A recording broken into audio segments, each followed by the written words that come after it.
नमस्कार दोस्तों, आप सभी का स्वागत है BHU एडुकेट 24/7 चैनल में। जैसा कि हमने पिछली वीडियो में पढ़ा, हिंदी साहित्य इतिहास लेखन की परंपरा से पहले इतिहास साहित्य का इतिहास क्या होता है, इस विषय पर हमने पिछली वीडियो में विस्तृत चर्चाएं की।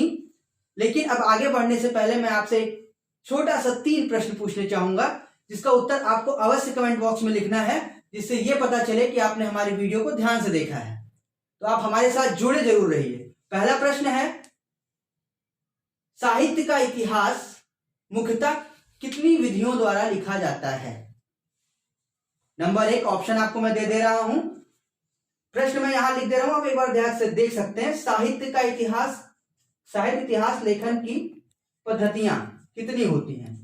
इतिहास लेखन की पद्धतियां, थोड़ा सा राइटिंग गड़बड़ हो रही है, उसको ध्यान दीजिएगा। साहित्य इतिहास लेखन की पद्धतियां कितनी होती हैं?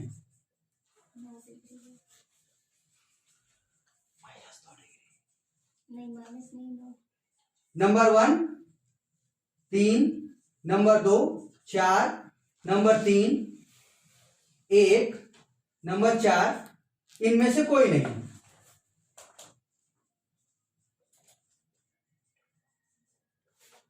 इस प्रश्न का उत्तर आप कमेंट बॉक्स में जरूर लिखिए कि इसमें से कौन सा ऑप्शन सही है।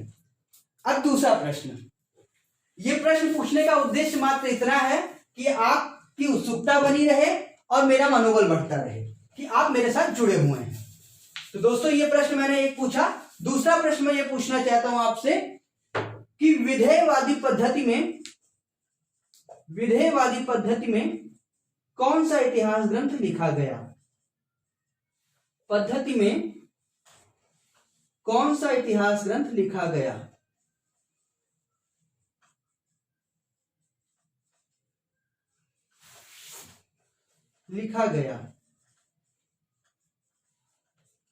ऑप्शन लिखने की जगह नहीं है, मैं ऑप्शन बोल दे रहा हूं, आप ध्यान में रखिएगा। पहला ऑप्शन है गार्हथ दासी द्वारा लिखा गया इतिहास, इस्तवार द लित्तोर हिंदुस्तानी। दूसरा, शिव सिंह सेंगर द्वारा लिखा गया इतिहास, शिव सिंह सरोज। तीसरा, मिश्र बंधुओं द्वारा लिखा गया इतिहास, मिश्र बंधु विनोद। और चौथा, हिंदी साहित्य का इतिहास, आचार्य रामचंद्र शुक्ल। अब आपको इन चारों ऑप्शन में बताना क्या है कि कौन सा इतिहास ग्रंथ विधेयवादी पद्धति में लिखा गया है। इसके लिए आपको हमारा पिछला वीडियो देखना बहुत आवश्यक है, जिससे आपको यह पता चलेगा कि साहित्य का इतिहास क्या कहलाता है और साहित्य इतिहास लेखन की पद्धतियां क्या क्या हैं। अब आइए आगे विचार करते हैं। प्रश्न पूछने का उद्देश्य मात्र आपका मनोबल को बढ़ाना है और हमारे साथ आप जुड़े रहिए, जिससे हमारा मनोबल भी बढ़ता रहे। आइए साहित्य इतिहास लेखन की परंपरा में विचार करना है हमें। तो हम मोटे तौर से कह सकते हैं कि साहित्य इतिहास लेखन की परंपरा वास्तविक रूप से 19वीं शताब्दी से शुरू होती है। तो इसका मतलब ये नहीं है कि 19वीं शताब्दी से पहले ग्रंथों में हमें कवियों और उनके जीवन परिचय का उल्लेख नहीं मिलता है। जैसे मैंने यहाँ 3 ग्रंथ लिखे हैं, आप कोई भी चीज यहाँ पर ब्लैक बोर्ड पर लिखी है, कोई भी प्रश्न लिखा गया है तो उस पर आप विशेष ध्यान दीजिए। मध्यकाल के वार्ता साहित्य से हमें बहुत से कवियों के जीवन परिचय का उल्लेख हमें देखने को मिलता है। जैसे नंबर 1 84 वैष्णव की वार्ता, नंबर 2 252 वैष्णव की वार्ता, नंबर 3 भक्तमाल।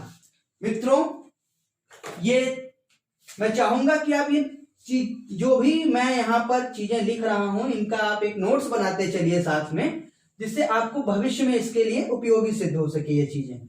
84 वैष्णव की वार्ता, 252 वैष्णव की वार्ता और भक्तमाल। अब इनके रचनाकारों के नाम भी मैंने यहाँ लिख रखे हैं। गोकुलनाथ, 84 वैष्णव की वार्ता, 252 वैष्णव की वार्ता, सॉरी वैष्णव छूट गया है, गोकुलनाथ और भक्तमाल नाभादास। इन सभी, जैसे गोकुलनाथ के बारे में आप जानते होंगे, गोकुलनाथ विठलनाथ के पुत्र हैं, पुत्रों में से एक हैं गोकुलनाथ जी। और इनके साहित्य, ये जो वार्ता साहित्य इन्होंने लिखा, इससे हमें विभिन्न कवियों के जीवन चरित्र, उनके जीवन से जुड़ी हुई घटनाओं के बारे में जानकारियां मिलती हैं। ये तो मध्यकालीन समय का जो साहित्य है उसका वर्णन इसमें लगभग मोटे तौर से हमें मिल जाता है। लेकिन हमें यहीं नहीं रुकना है। हिंदी साहित्य का इतिहास ग्रंथ का साहित्य इतिहास लेखन का प्रयास सर्वप्रथम किसने किया, कब किया, किस भाषा में किया, ये सारे प्रश्न आपको टीजीटी, पीजीटी, नेट जेआरएफ, यहां तक कि बड़ी बड़ी प्रतियोगी परीक्षाओं में भी देखने को मिलते हैं।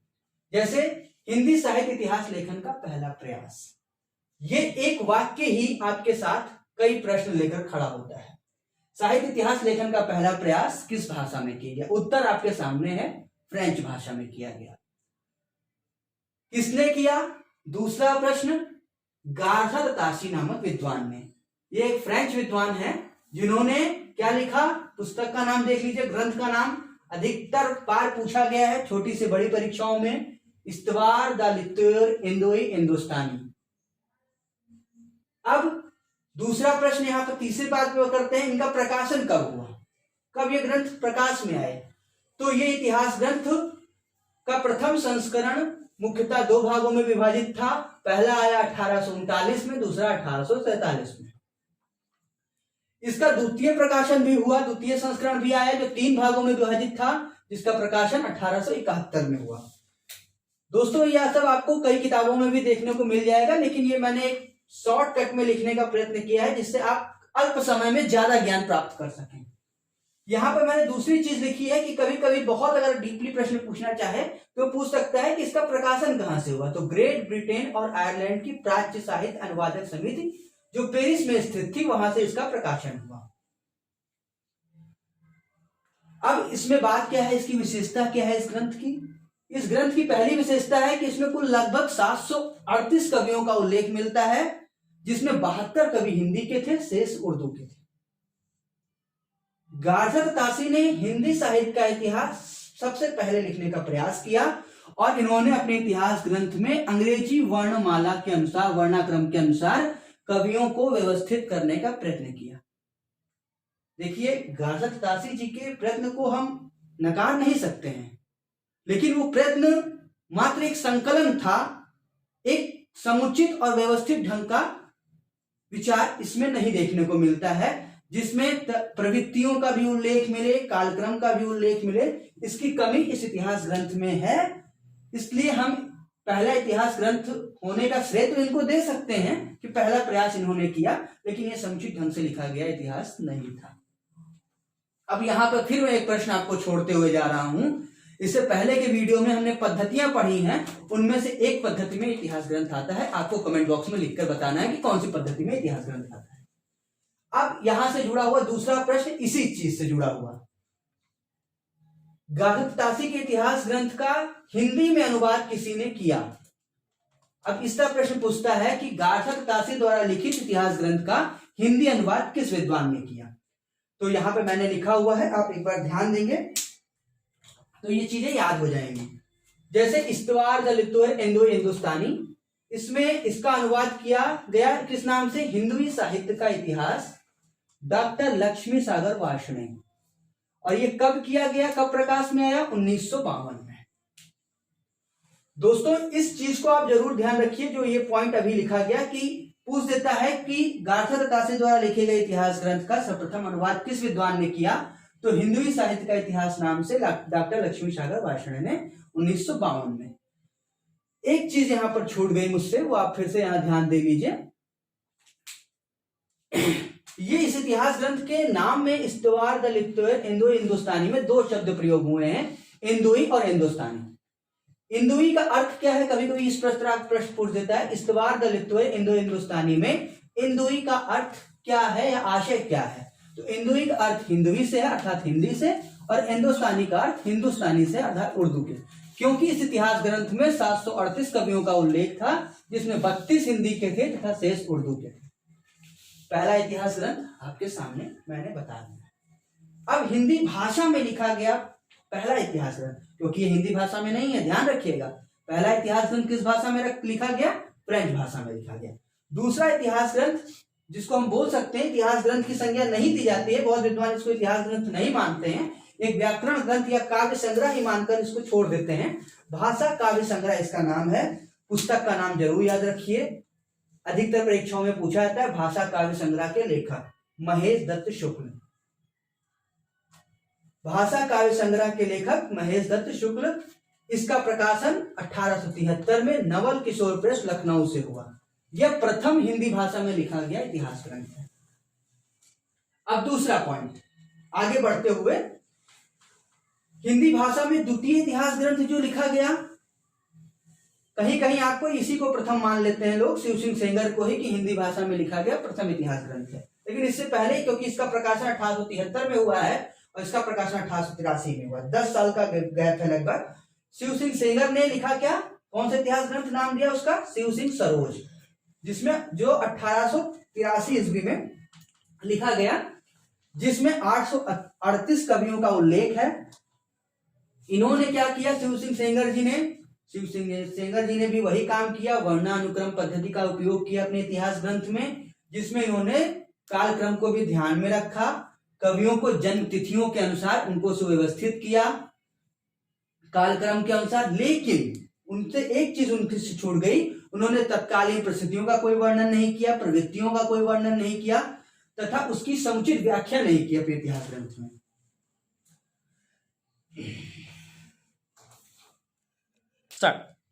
जैसे कि अभी तक हम लोगों ने 2 इतिहास ग्रंथों के बारे में बात की। पहला था गाथा ततासी का इस्तवार द लित्तोर एंदोई हिंदुस्तानी।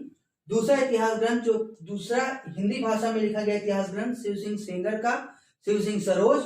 अब आगे बात करते हैं जो सर्वाधिक और सच्चे अर्थों में हिंदी साहित्य का प्रथम इतिहास ग्रंथ था, डॉक्टर जॉर्ज ग्रियर्सन का the modern vernacular literature of the Hindustan, the modern vernacular literature of Hindustan. ये 1888 ईस्वी में प्रकाशित हुआ, जो मूलतः अंग्रेजी भाषा में लिखा गया है और इसमें 11 अध्याय हैं। ये बातें आप ध्यान दीजिएगा। इसका प्रकाशन कहां से हुआ, कभी कभी ये परीक्षा में पूछ देता है। एशियाटिक सोसाइटी ऑफ बंगाल की पत्रिका के विशेषांक के रूप में इस इतिहास ग्रंथ का प्रकाशन हुआ था, जिसका नाम है the modern vernacular literature of Hindustan, 1888 ईस्वी में। इसमें ग्रियर्सन जी ने अंग्रेजी वर्णमाला के अनुसार अंग्रेजी भाषा में इसको लिखा। इसका कालक्रम, इसमें इन्होंने कालक्रम का उपयोग किया, पहली बार काल निर्धारण किया गया इस इतिहास ग्रंथ में, और इसमें लगभग 952 कवियों का उल्लेख हमें देखने को मिलता है। अब इस इतिहास ग्रंथ की कुछ प्रमुख 3 विशेषताएं जो मुझे समझ में आई, मैं आपको बता रहा हूं। 16वीं और 17वीं शताब्दी के युग अर्थात भक्ति काल जो हमारा है, उसको इन्होंने हिंदी साहित्य का स्वर्ण युग कहा। अब यहां पर मैं एक छोटा सा आपको डिफरेंस दूर कर देना चाहता हूं। स्वर्ण युग किसने कहा, ये पूछता है अगर आपसे, तो आप लिखेंगे डॉक्टर जॉर्ज ग्रियर्सन। अगर आपसे ये पूछता है कि स्वर्ण काल किसने कहा, स्वर्ण युग और काल का कोई मतलब नहीं, दोनों एक ही चीजें हैं, लेकिन शब्द का फेर है। युग लिखा गया है, वहां काल लिखा गया है। आपको कई जगह मिलेगा कि स्वर्ण काल कहा है डॉक्टर श्याम सुंदर दास ने, और स्वर्ण युग कहा है डॉक्टर जॉर्ज ग्रियर्सन ने। तो ये सबसे अधिक प्रसिद्ध है डॉक्टर जॉर्ज ग्रियर्सन का, कि पूछा जाता है, कभी कभी इस तरह पूछ सकता है कि हिंदी साहित्य के किस काल को हिंदी साहित्य का स्वर्ण युग कहा जाता है, तो भक्ति काल को कहा जाता है। किसने कहा है, डॉक्टर जॉर्ज ग्रियर्सन ने कहा है। दूसरी विशेषता इस ग्रंथ की है कि हिंदी साहित्य का भाषा की दृष्टि से क्षेत्र निर्धारण करते हुए इन्होंने संस्कृत और प्राकृत में जो लिखे गए इतिहास जो भी ग्रंथ थे, उनका समायोजन इन्होंने अपने इतिहास ग्रंथ में नहीं किया है। अरबी, फारसी, मिश्रित उर्दू को भी इन्होंने अपने इतिहास ग्रंथ से पृथक कर दिया है। अर्थात भाषाई दृष्टिकोण से इन्होंने हिंदी में लिखे गए जो भी इतिहास ग्रंथ थे, हिंदी भाषा में लिखे गए, ग्रंथ बोल दिया मैं, इतिहास ग्रंथ नहीं, मतलब जितने भी इतिहासकारों ने अभी तक काम किया था उसमें ये सारी चीजें मौजूद थी। लेकिन जो इन्होंने एक काम किया कि हिंदी साहित्य का जो इतिहास ग्रंथ लिखा, उसमें इन्होंने संस्कृत और प्राकृत, अरबी, फारसी और उर्दू, मिश्रित जो उर्दू थी, उनके ग्रंथों को अपने इतिहास ग्रंथ में शामिल नहीं किया। मुख्य रूप से इन्होंने हिंदी भाषा में लिखे गए ग्रंथों को शामिल किया। तीसरा, इन्होंने जो इतिहास लेखन किया, उसमें इन्होंने कालक्रम के अनुसार मुख्य रूप से 4 भागों में हिंदी साहित्य के इतिहास के विकास क्रम को बांटा है। चारण काव्य, धार्मिक काव्य, प्रेम काव्य और दरबारी काव्य। ये प्रश्न पूछ सकता है कि ग्रियर्सन ने कितने काव्यों में बांटा है, तो मुख्य रूप से 4, चारण काव्य, धार्मिक काव्य, प्रेम काव्य और दरबारी काव्य। यहाँ पर देखिए, अभी हम आगे जब बात करेंगे काल नामकरण की, काल विभाजन की भी बात करेंगे और नामकरण की बात करेंगे, तब वहां पर इसकी विस्तृत चर्चा की जाएगी कि चारण काव्य क्या होता है। वैसे आपको यहाँ पर एक क्वेश्चन और मैं बता दूं कि चारण काव्य डॉक्टर जॉर्ज ग्रियर्सन आदिकाल को चारण काल या चारण काव्य की संज्ञा देते हैं। ठीक है, अब इस पुस्तक का अनुवाद किया गया। इससे पहले भी मैंने एक इतिहास ग्रंथ का नाम लिया था जिसका अनुवाद किया गया था हिंदुई साहित्य का इतिहास, जिसको डॉक्टर लक्ष्मी सागर वार्ष्णेय ने उसका अनुवाद किया था, गाथा ततासी की पुस्तक का। यहाँ डॉक्टर जॉर्ज ग्रियर्सन की पुस्तक का अनुवाद डॉक्टर किशोरी लाल गुप्त ने किया। हिंदी साहित्य का प्रथम इतिहास नामक ग्रंथ नाम दिया अपनी पुस्तक का, हिंदी साहित्य का प्रथम इतिहास। 1957 में पुस्तक प्रकाशित हुई। इसका समय आप जरूर याद रखिएगा, 1888 ईस्वी। और इसका प्रथम अनुवाद किसने किया गया? हिंदी साहित्य का प्रथम इतिहास नाम से किसने अनुवाद किया इस पुस्तक का? किशोरी लाल गुप्त ने। इसमें 2-3 तरीके से प्रश्न पूछे जा सकते हैं। हिंदी साहित्य का प्रथम इतिहास किसने लिखा, किसका अनुवाद है? तो डॉक्टर किशोरी लाल गुप्त का है। कौन सी पुस्तक का अनुवाद है? तो डॉक्टर जॉर्ज ग्रियर्सन के the modern vernacular literature of the Hindustan का। मित्रों, आगे बात करते हैं कि इसी क्रम में एक महत्वपूर्ण इतिहास ग्रंथ का नाम आपको मैं बताना चाहूंगा, मिश्र बंधुओं द्वारा लिखा गया मिश्र बंधु विनोद। ये मुख्यतः 2 भागों में 4 भागों में विभाजित है, 2 भागों में नहीं। मैंने यहाँ पे 2 तीर बनाए थे, इसका मेरा ध्यान वहां चला गया। प्रथम 3 भाग 1913 में आया और चौथा भाग 1934 में आया। इसमें लगभग सर्वाधिक कवियों का संग्रह किया गया है। ज्ञात अज्ञात विभिन्न कवियों का उल्लेख इसमें मिलता है। इस ग्रंथ में लगभग 4500, लगभग कहीं कहीं किताबों में लगभग 5000 कवियों का उल्लेख मिला, लेकिन मुख्य रूप से 4551 कवियों का उल्लेख इसमें मिलता है। अब यहाँ पर एक प्रश्न जो छोटे से लेकर बड़ी परीक्षाओं में, छोटे कहने का मतलब मेरा यह है कि हाई स्कूल इंटरमीडिएट की लेवल की जो परीक्षाएं हुई जैसे टीजीटी पीजीटी, उनमें भी ये प्रश्न पूछे जाते हैं। जैसे मिश्र बंधुओं में कौन शामिल नहीं है? गणेश बिहारी मिश्र, श्याम बिहारी मिश्र, सुखदेव बिहारी मिश्र, ये तीनों भाई थे जिन्होंने सम्मिलित रूप से एक ग्रंथ लिखा मिश्र बंधु विनोद। इसमें शामिल नहीं है तो कौन नहीं है, इसको मैं यहाँ पे नाम उल्लेख कर दे रहा हूं, आप ध्यान रखिएगा। कृष्ण बिहारी मिश्र इसमें शामिल नहीं है।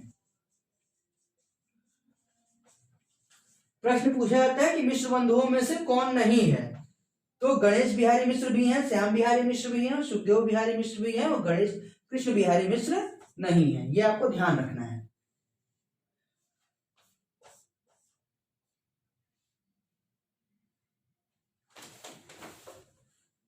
मिश्र बंधुओं का जो इतिहास ग्रंथ था मिश्र बंधु विनोद, इसमें अभी मैंने आपको बताया कि इसमें 3 लोग हैं, गणेश बिहारी मिश्र, श्याम बिहारी मिश्र और सुखदेव बिहारी मिश्र।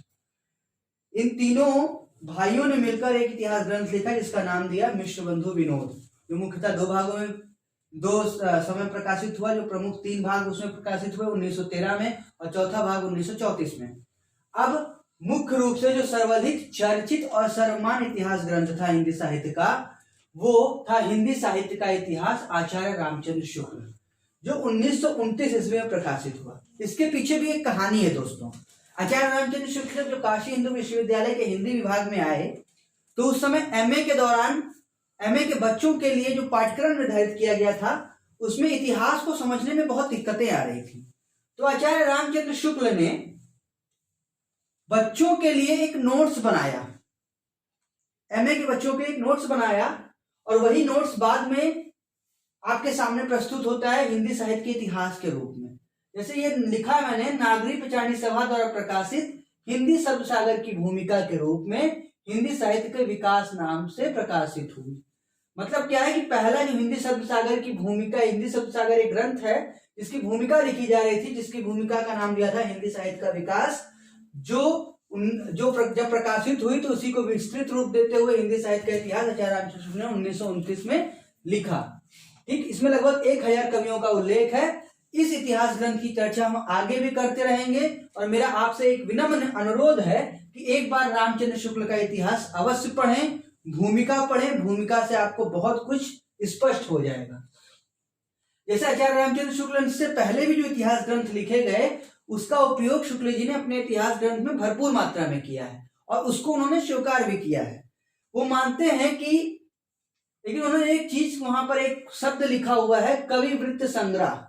तो प्रश्न पूछा जाता है कि आचार्य रामचंद्र शुक्ल ने किन इतिहास ग्रंथों को कवि वृत्त संग्रह की संज्ञा दी? तो शिव सिंह सेंगर द्वारा लिखा गया इतिहास ग्रंथ है दोस्तों, शिव सिंह सरोज। जॉर्ज ग्रियर्सन द्वारा लिखा गया इतिहास ग्रंथ है the modern vernacular literature of the Hindustan, और मिश्र बंधुओं द्वारा लिखा गया इतिहास ग्रंथ है मिश्र बंधु विनोद। इसको इन्होंने कविवृत्ति संग्रह की संज्ञा दी।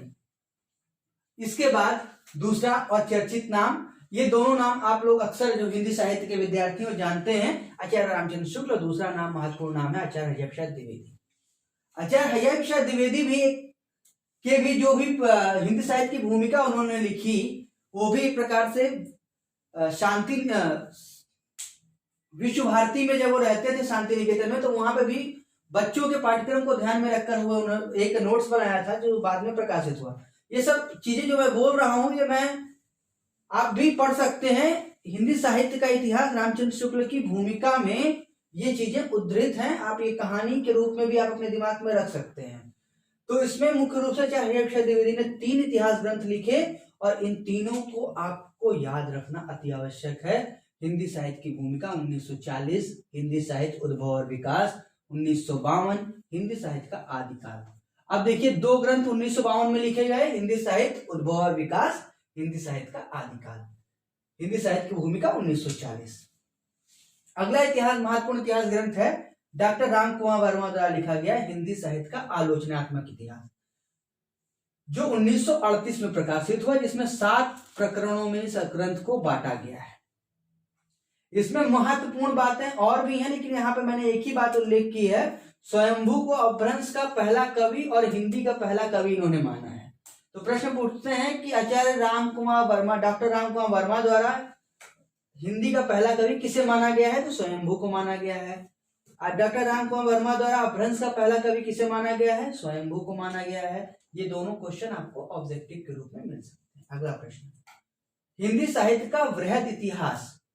अब ये जो आप देख रहे हैं, इसमें पूछता है कि ये कहां से प्रकाशित हुई? तो नागरी प्रचारणी सभा द्वारा लगभग 1960 में प्रकाशित हुई। इसकी तिथि मुझे बहुत स्पष्ट नहीं है, इसलिए मैंने लगभग शब्द का प्रयोग किया है 1960 में। लेकिन हाँ, ये 16 खंडों में विभाजित है। कई परीक्षाओं में ये पूछा जाता है कि हिंदी साहित्य का वृहद इतिहास कितने खंडों में विभाजित है। ऑप्शन में 15, 16, 17, 18 दिया रहता है। आपको ध्यान रखना है दोस्तों कि 16 खंडों में प्रकाशित है। अगला इतिहास ग्रंथ है महत्वपूर्ण इतिहास ग्रंथ हिंदी साहित्य का वैज्ञानिक इतिहास, डॉक्टर गणपति चंद्र गुप्त, जो 1965 में प्रकाशित हुआ। ये 2 भागों में है। अगला इतिहास ग्रंथ हिंदी साहित्य और संवेदना का विकास, डॉक्टर रामस्वरूप चतुर्वेदी, 1986 में प्रकाशित हुआ। ये इतिहास ग्रंथ अति महत्वपूर्ण इतिहास ग्रंथ है और सरल भाषा में लिखा गया इतिहास ग्रंथ है, जो अच्छे से आपको हिंदी साहित्य की अच्छी खासी जानकारी प्रदान कर सकता है। अब यहां तक मैंने बात कर ली प्रमुख इतिहास ग्रंथों के बारे में। और जैसे डॉक्टर रामस्वरूप चतुर्वेदी का उल्लेख मैं जब पाठ्यक्रम के बारे में चर्चा कर रहा था पिछले वीडियो में, तो वहां पर भी मैंने ये इतिहास ग्रंथ को सहायक पुस्तक के रूप में आपको स्पष्ट किया था। अब यहाँ पर 2 प्रश्न और मैंने लिखे हैं, इनको दोनों मैंने अलग करके लिखे हुए हैं। 2 प्रमुख संपादित इतिहास ग्रंथ, संपादित करने मतलब एडिट किया गया, उन्होंने लिखा नहीं है, कई इतिहास ग्रंथों का सहयोग लेकर उसको संपादित किया है। तो इसमें बहुत चर्चित इतिहास ग्रंथ है जो अधिकतर विद्यार्थियों के पास उपलब्ध होता है, हिंदी साहित्य का इतिहास, डॉक्टर नगेंद्र, 1973। अब प्रश्न यहीं से उठता है कि कौन सा इतिहास ग्रंथ नहीं लिखा गया, या कौन सा इतिहास ग्रंथ डॉक्टर नगेंद्र द्वारा लिखा गया इतिहास ग्रंथ का नाम बताइए, कौन सा इतिहास ग्रंथ नहीं लिखा गया। तो हिंदी साहित्य का इतिहास ग्रंथ डॉक्टर नगेंद्र द्वारा जो लिखा गया संपादित है, ये लिखा नहीं गया, ये ध्यान रखिएगा कि ये इतिहास ग्रंथ संपादित है। अगला हिंदी साहित्य डॉक्टर धीरेन्द्र वर्मा का इतिहास ग्रंथ है, जो भी संपादित है, लिखा नहीं गया है। दोस्तों, इतिहास की प्रमुख ग्रंथों का उल्लेख अभी और भी उल्लेख होना बाकी है, जो हम अपनी अगली वीडियो में दिखाएंगे, समझाएंगे, बताएंगे। इसलिए हमारे साथ जुड़े रहिए BHU एडुकेयर 24/7 चैनल में। धन्यवाद।